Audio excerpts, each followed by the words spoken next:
I'm assigned to the USS Faragut, DD 348. He said, well, there she goes right there. I said, oh, Lord, I'll die for sure if I get on that thing. Well, sure enough, they put me on that thing.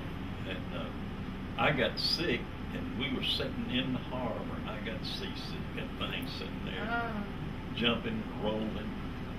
And so, nevertheless, we stayed there that night after I got aboard the ship. And next morning, we went out for a gun practice. They would have these planes fly over, pull in a sleeve. It'd be a big target, big round, long target, probably as long as this room was wide. And we would fire at that, you know, having our gun practice. And so we stayed out all that day and practiced firing, just boom, boom, boom, you know. And then they'd have these little drones. They were radio control planes. They would fly them over, you know, and you'd try to shoot them. Well, I don't think we ever hit one of them because those things, you know, they were just going everywhere. But anyway, we went out that day and spent the day practicing. And I had never never heard of a gun fired before, not 5-inch. That's what they put me on. Really? And so, anyway, the next morning, then we headed out to Saipan. And Saipan, let's see, Saipan is the Mariana, or anyway, we headed out to Saipan. And so I think we were about 3 days, maybe going from the Caroline Islands over to these other islands, Saipan. And so when we got over there, in the afternoon, and of course we had a whole fleet of ships, you know, with us. We were escorting the 58th Task Force and Admiral Nimitz. And so we, they were going to send us into the island to draw fire, they said. This was what we were told. Well, of course, we started out broadside to the island, you know, and then we all turned in, heading into the island, just right into it. And then, of course, I was on number 1 5-inch right on the bow. Number 2 was right over us. And we were really the only guns on the ship that could fire on the island heading in like that. So that one overhead was firing right over my head, and the concussion, your old breeches leg run up your leg, you know. And so we went up so close to the island, and then we all turned broadsided again. And then, of course, just about everything could fire on the island then. And they had, you could see these guns on this island. They'd be sitting up this island, you know, you could see them up there. And you'd see one of them open fire every once in a while. And then these battleships and cruisers would be laying off out at sea. And when one of them over there fired, well, that old battleship, they would fire back over there, and you could hear these big old projectiles coming over you, sound like a jet, you know, just a whistling.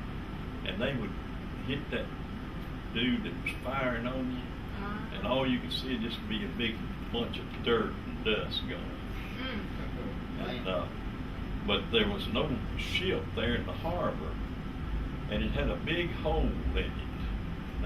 We had some 40 millimeter guns on the ship, and they had tracers. You could see there'd be a light tracer where you could see where they were going.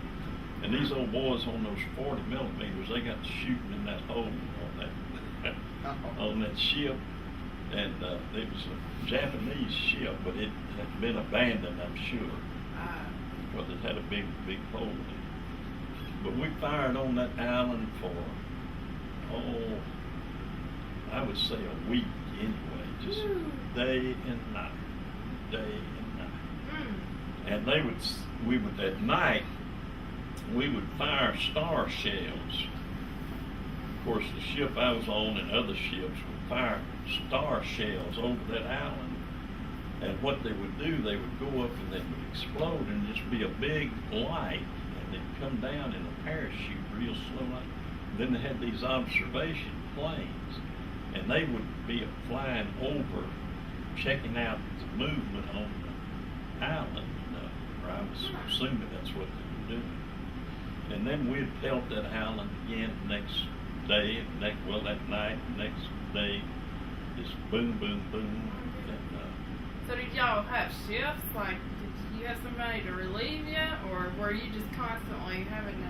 Well, we would say you would be on your battle station for about so many hours, and then they would relieve you, or they would allow you to go down and sleep or go eat. We had different turns going eating. To go eat and then go down and sleep. They'd let us sleep maybe 2 or 3 hours, and then we'd come back to the gun. And of course, while we were away, there wasn't anybody on the gun we were on, because they was all busy on the others, to let one gun crew go down at a time. And so it was just like a movie to me, just to see all that fireworks and everything. Yeah. So we were there. While we were there, there was a sailor that had been on this island for years, and he had sent a signal, wanted us to free him, to come get him. And so they sent a small craft in, and we went up there to cover that one night. And they went in and picked this old boy up. And he'd been over there on the island for a long time, and I don't know how he managed to stay free from the Japanese, but they did pick him up there. And we fired on that island for several days and nights, and then they pulled us away, and we went up to Guam, and so we began to fire on that island, just bombarding it. And I thought Guam was a beautiful place. There was a nice little village down on the coastline, and boy, about 30 minutes of our firing, and there wasn't nothing down. And there was a water tower over there, and I wondered why I guess they didn't want to hit that.